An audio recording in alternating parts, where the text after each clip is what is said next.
All right, everybody. So we are here with our special guest, first guest of our channel here. So very exciting. Fellow New Jersey resident Joe Infante. Joe is the CEO of Compass Left. He's a strategic visionary focused on developing, streamlining, and transforming teams to achieve organizational goals. He specializes in helping organizations align technology, people, processes, budgets, and timeline to support the planning and execution of growth initiatives. All right, Wow. Joe. Well said. So what do you break it down for us in layman's terms here? Yeah, sure. So really, we do three things. We provide, well, four if you want to call it that, but fractional and interim CIO services, Chief Information Officer. We provide project support for any type of business technology issue. And then we also kind of have a caveat and a carve out for a buy sell. A lot of times when companies are selling or buying, they have technical issues. You know, the sellers are looking for valuation and the buyers are looking for what are we buying as far as the tech stack looks at, and we kind of handle those two sides. So that's really what it works down to. But the theme is always around business and not just technology for the sake of tech. Yeah, totally. And yeah, I think that'll be the theme of today is people versus technology, right? It's becoming quite the talking point now because we have so much technology that it's becoming overwhelming, and everyone's trying to figure out how to apply all this new technology to fit their problem, right? So I think like what's really important is, and something that we all agree on, is people versus processes, right? So if you don't really have the processes in place, then the technology isn't going to solve your problems, right, Joe? So it's this is very true. Yeah. So do you have any like thoughts on that, or maybe an example of something that would demonstrate that? Or Well, there's a lot of them, and I think that's really the key of what we focus on. So we're not selling hardware, we're not selling software, so we're not kind of tied down to selling a product or a service. Really more about the client side. And the very first thing is know thyself. Socrates, as we were talking about before we started.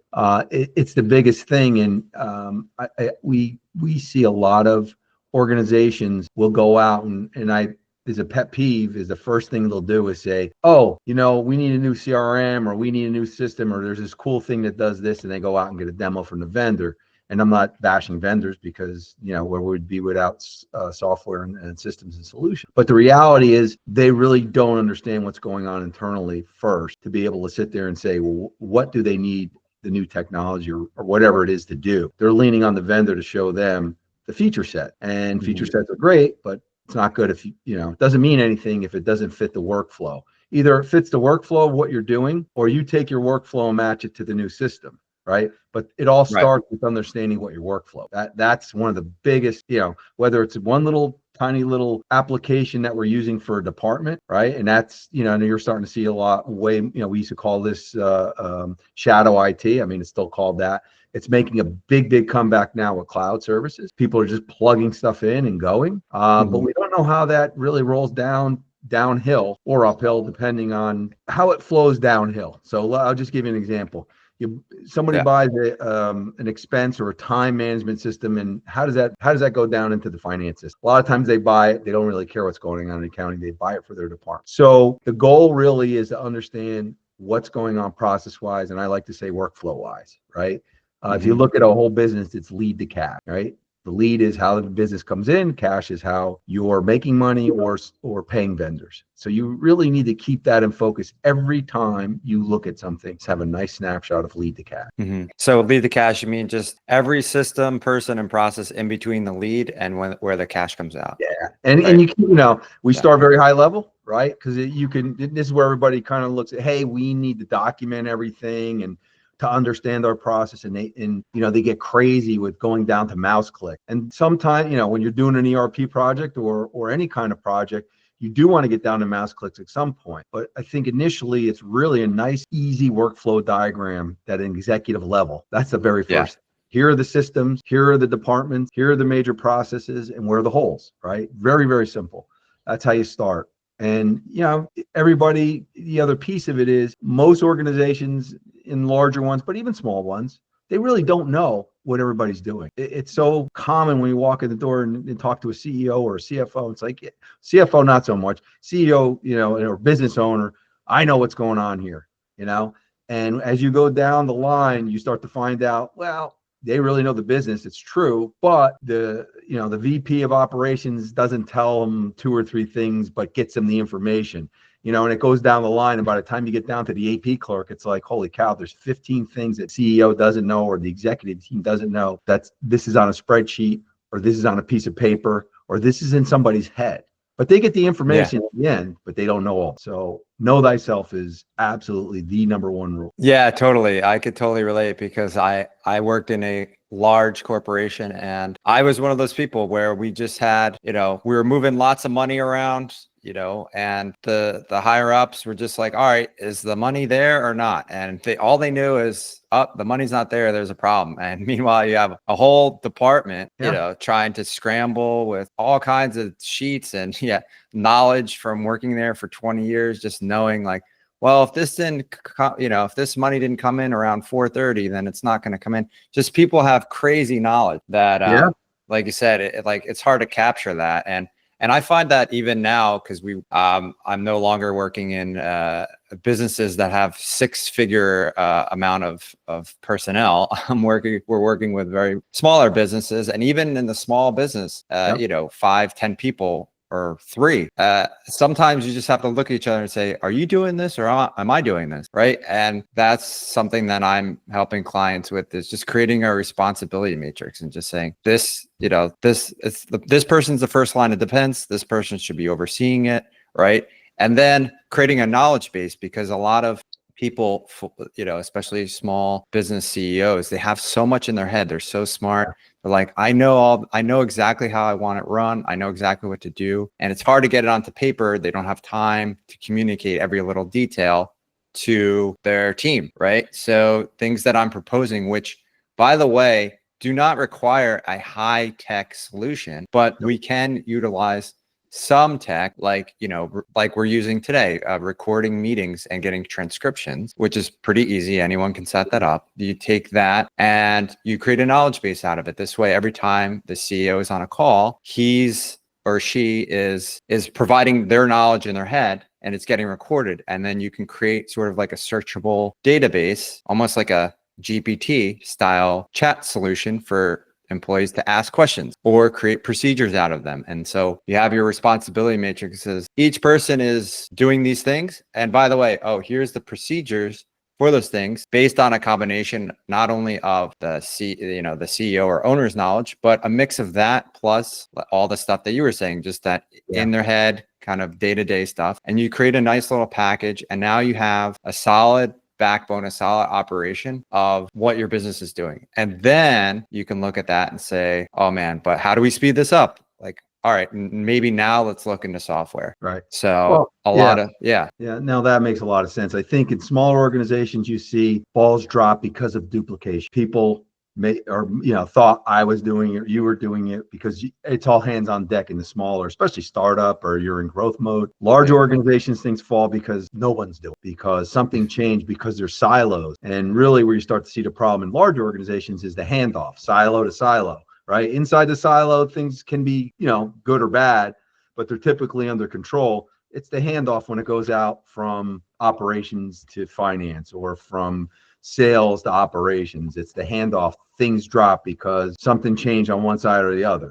So it is difficult. It's easy to say, hey, just go out and write down everything everybody's kind of doing, but it's hard to keep up, keep it up to speed and then apply technology against it. That's the next thing, because now you're calling the vendor, and you really, and I'm not bashing vendors once again, I'm just saying, well, really, it's a matter for the client needs to maintain control of the narrative. And the only way you do that is if you understand what your problems are and what you're trying to solve for. Then you leverage the vendor. And I think most vendors are good. It's like everybody else, there's good and bad. But when you have this information, the vendors almost work way better when they clearly see what the workflows and the problems and the things you're trying to solve for, as opposed to just showing you feature sets on cool things.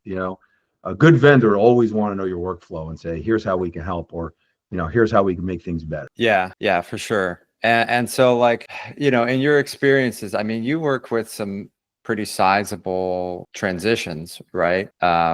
Big and small, but a lot different sizes, but definitely some big ones. And which ones went the best? Which ones were the smoothest? I'm sure Yeah. no one was smooth. No, But nothing's ever smooth. Yeah, but it's when you follow and listen, what we do, there's no big secret. We're not, there's no secret sauce of what we're doing. It is very simple. There's three big stages to this. It's the qualification, the planning, and the implementation, right? And the qualification, it all starts at the very beginning. Qualification is understanding, once again, know thyself, what's going on here. Two, what do you want? It doesn't matter even if you want the sky and, things that are, just what do you want? What do you think you need? And understanding and defining the requirements. But the biggest thing to success is going back into the executive team, the C-suite, and saying, this is what we need. This is what we're going to do. This is the general cost. And I'll say cost is kind of a weird thing. There's two ways to look at this. If we're at an end of life type scenario where we have to replace something, then you don't have to bring so much to the C-suite because it has to be done and you have a general ballpark and number. You got it, but something that you want to do, and I use examples, end of life financial platform. Well, we know financial platforms, we can come out ballpark and give you, it's going to be 800,000, 200,000, 300,000 for type of project for the executive team to say, okay, we have to do it. That is what you're doing. With a CRM that we're trying to replace something, our CRM we don't like today, but there's a new one that's going to be better. We better have way more numbers. So, when we walk into the C-suite, we give them, here's what it is, here's the timeline, here's the ROI, and here's how much it's going to cost. And when we do that, and they agree, then you have to have that executive level sponsorship. And I think the project sponsor should always be sitting in the C-suite because they have to go down and say, we're doing this, and it has to be visible. And if it isn't, that's a very first key to success. Pushing from the top down that everybody knows that the CEO or the C-suite is saying, this is going to happen. We're doing this and I'm all in. Not and I hate to say it, but I will because I'm a boomer. The boomer mentality, not all boomers, but it's always been whatever happens at IT. I don't know anything about IT or technology. Whatever the CIO is doing, pay no attention to the man behind the curtain. Just do whatever he says. And there's disconnects. And it's not only just boomers, but it's just the older generation. We tend to be that way. So it can't be that way. It's got to be unanimous. We're going. That is it. That's the very, very first thing. Then we get to competency of plan, right? You want to be thorough before you ever call a vendor. It's all this stuff. What do we got? What's our problems? Maybe you got to go bring in some external help. This is like what we do. If you have it internal, that's fine because some companies, organizations have great internal people and they'll gather this information. So when you finally get to the vendor, it's like, here's our requirements, here's our workflows, here's our problems. And by the way, this is our budget. And then a good vendor will tell you, you're way out of the line. It's going to be way more than that, and then you could have that discussion. But I think that is where you see the smoothest ones, and they're not very common. They're less common than the typical, where we have our back against the wall, and we need to get this thing done. So that's my advice. It takes way more time than you think. I just had a potential call from a potential customer saying, hey, we're looking at putting in a new financial platform and field service management system, but we're not going to do it till fall. I'll talk to you like in late summer, early fall. And I'm like, we should talk right now for no other reason. Let's just talk so I'll tell you everything I'm telling you guys right now. Take it if you want to use this or not, doesn't matter.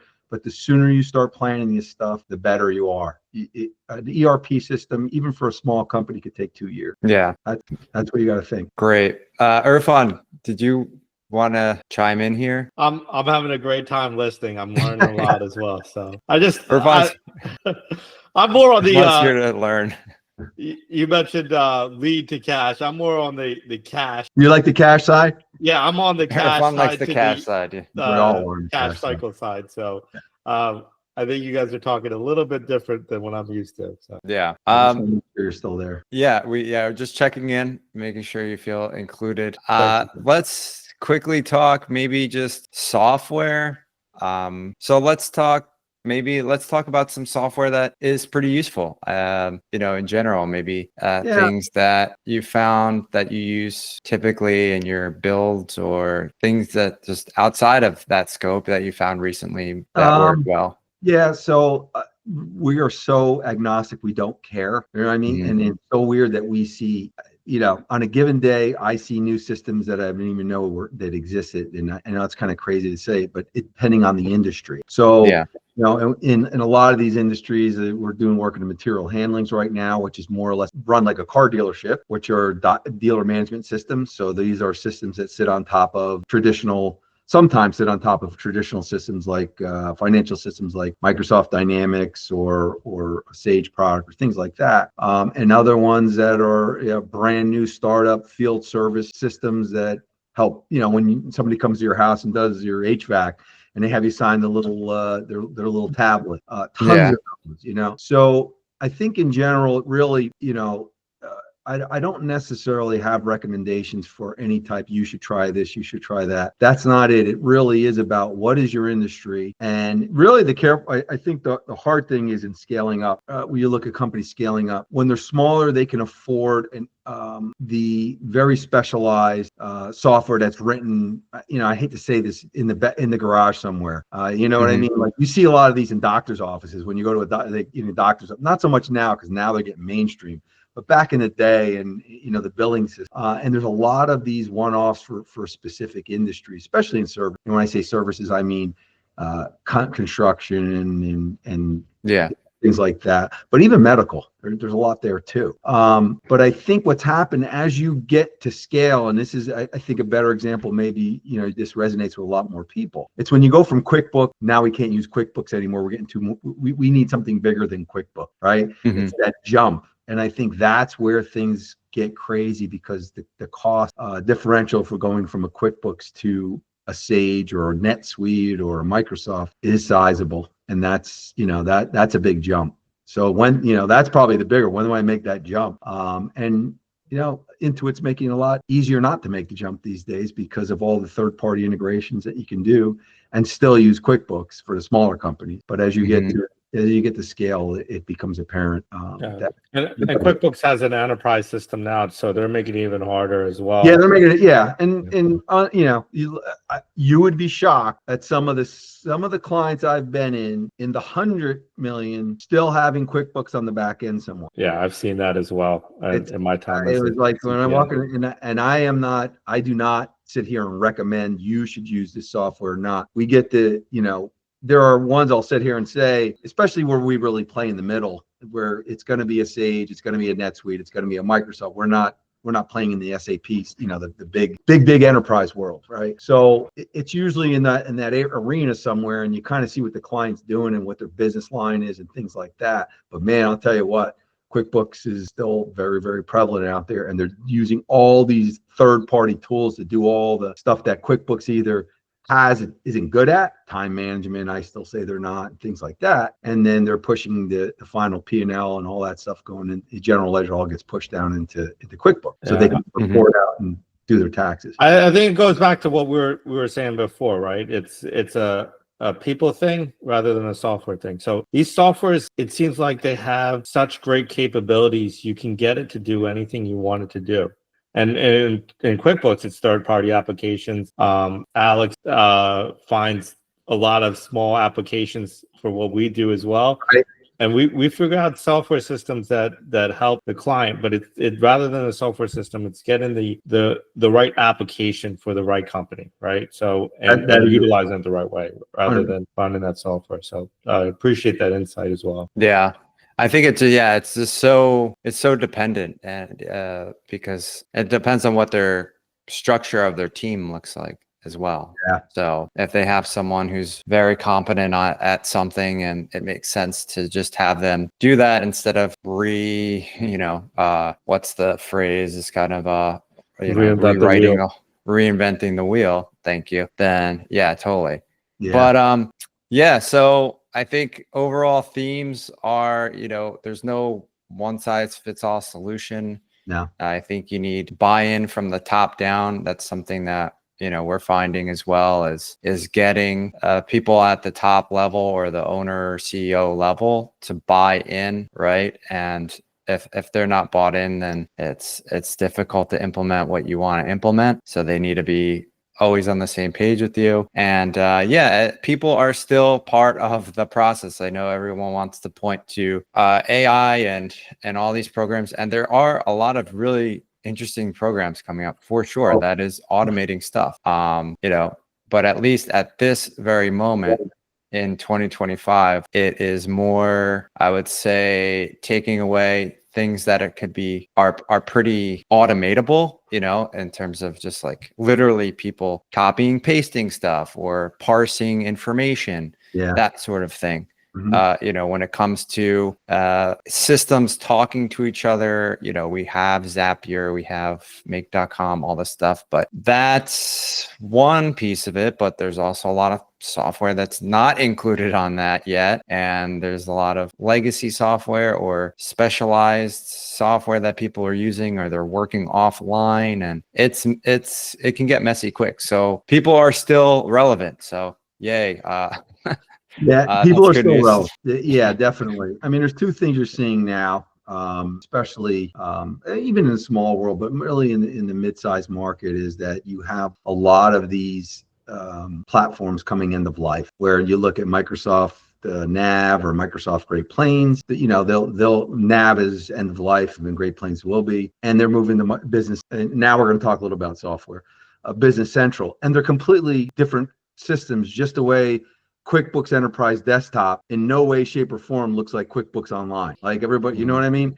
That's what's going on. And the thing is that as once again, it's one thing to uproot a smaller organization, go from QuickBooks Desktop to QuickBooks Online. And don't get me wrong, it's not, if that's what you're using and that's what you're used to and that's what your whole business runs around, it is disruptive. But when you get into some of these larger organizations, and this is where we're starting to see a lot, and I'm really harping about this right now out in social media and LinkedIn, it's coming, and we're doing a lot of it. And it is painful, and it is a complete shift. I mean, the best way to look at this, or give you an analogy of this, is two things. One, when Microsoft created OWA, Outlook Web Access. So now the very, very first rendition of, I can get my Outlook on the web now. And it looked like somebody did it with crayons, and it was really, really sparse, right? But it was great because I didn't have to go and do a VPN and all this stuff to get just to my email and see what was going on my calendar, that kind of stuff. Yeah. Before even integration on your phone.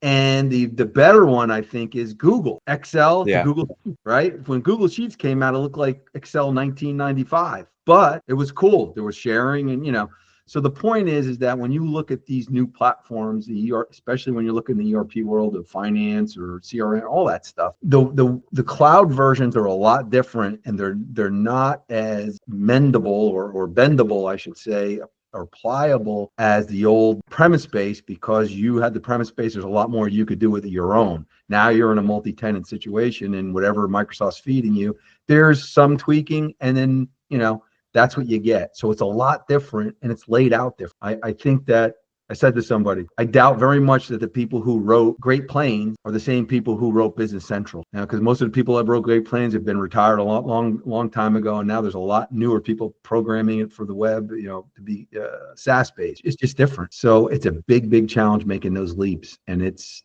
really affecting businesses right now, and it's going to affect a lot more as these really Sage 300 goes out of support, and Great Plains and all these other platforms go out of support soon. Well, it's good for business, sounds like, Joe. Maybe it's good for you, but maybe the next generation of software has to be up to par to make sure that you can get something good in there. Yeah, well, it all goes back to the thing we said about process. So another good analogy to this is the security industry. Back in the day, the only time security came in when there was a disaster, like a fire, and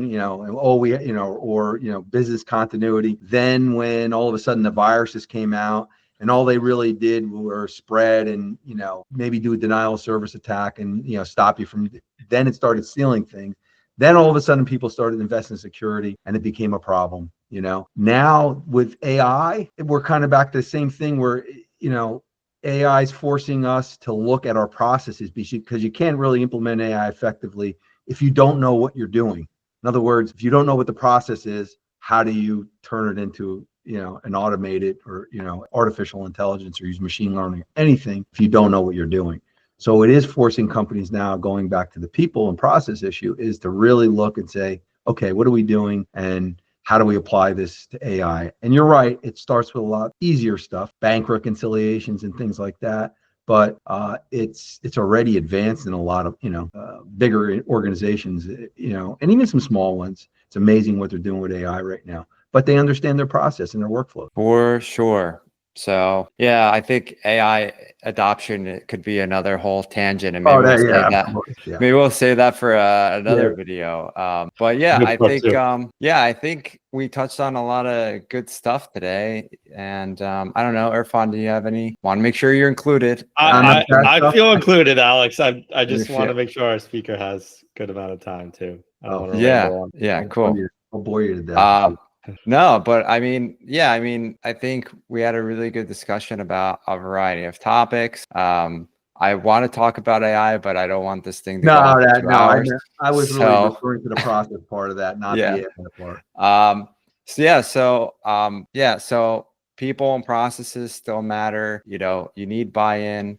The software is totally dependent on, to some degree on the situation, and we're solving problems every day. So Don't forget, don't call the vendor for a demo first. That's the last. Don't call the vendor for a demo that's about the first. 7th thing out of 10 things to do, and that's number 7. So Yes, please stop doing that. I've had people call the vendor instead of talking to me. So I do call me first or call Joe first. So I'd like you to call me, but you don't have to. Just call someone that could help you understand what's going on. Call someone, figure your process out, then do the software after. Yeah. Yep. So I guess that brings a question, Joe. Like, when should people call you? Like, what other reasons should people call you? So people look at. I kind of lay things out in 10 steps. Those 3 things of qualification, planning, and implementation kind of lay out in 10 steps, and we don't have to get into that now. But honestly, it is step 7 is the vendor, right? Step 1 through 6 is the whole qualification internally. I mean, you may interface with a vendor, kind of get like ideas of what software's out there available and all that. I don't want to say, but as soon as you call the vendor, you're getting a sales team, and they're going to start pressing you and try to take. I don't want to say try to take over that. Once again, I'm not vendor bashing, because if you do this all well, the vendor does a way better job and is happier working with you. Trust me when I say that. But you get everything in line so you're ready.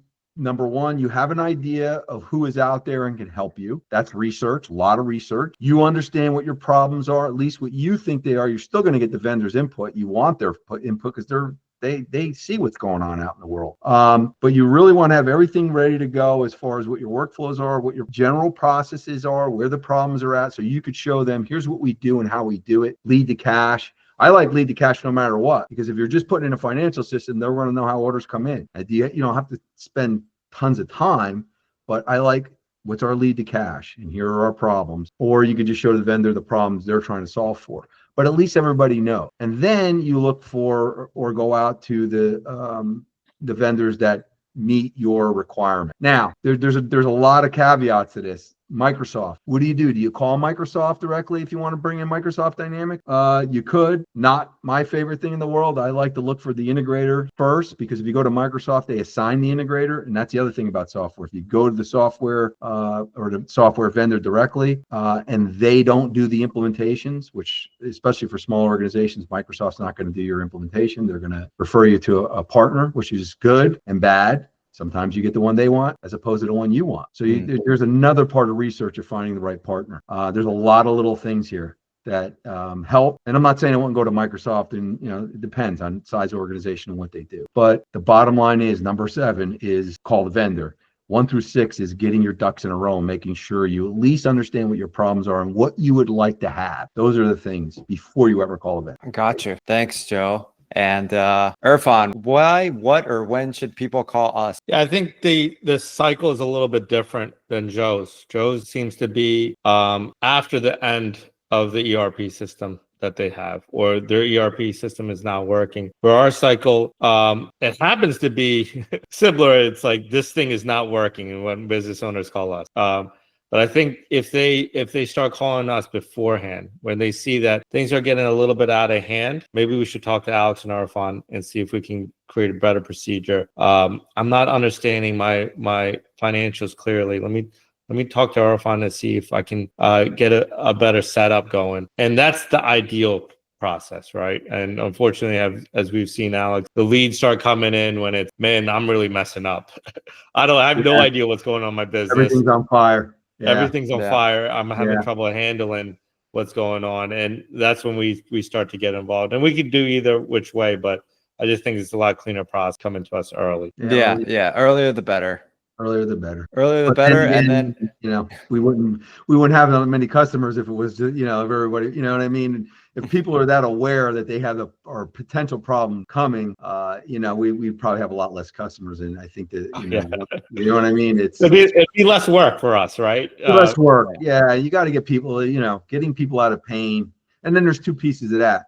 People that you're never going to get them out of pain. You know, it's hard, or groups, or organizations, and other ones that, you know, that want to, you know, they know they're in trouble and they're willing to listen, at least listen. Because that's the other thing. As much as you could sit there and put two companies together, I look at it: people, process, system, systems, people, process, systems, time, and budget. Those 5 things really make up what happens every day. And you know, 2 of those things are objective. Time and budget are pretty objective. In other words, they only have so much time, and typically only have such money. The other 3 are a little more subjective. So if you take 2 companies in the same industry doing the same thing with the same amount of money and the same amount of time, they still don't look the same, right? Mm-hmm. There's always differences in companies. And then that's the trick of being a consultant, is, you know, having the perspective to go in there and figure out not only what the problem is, but how do you affect a solution in this organization of what's going on with those subjective areas.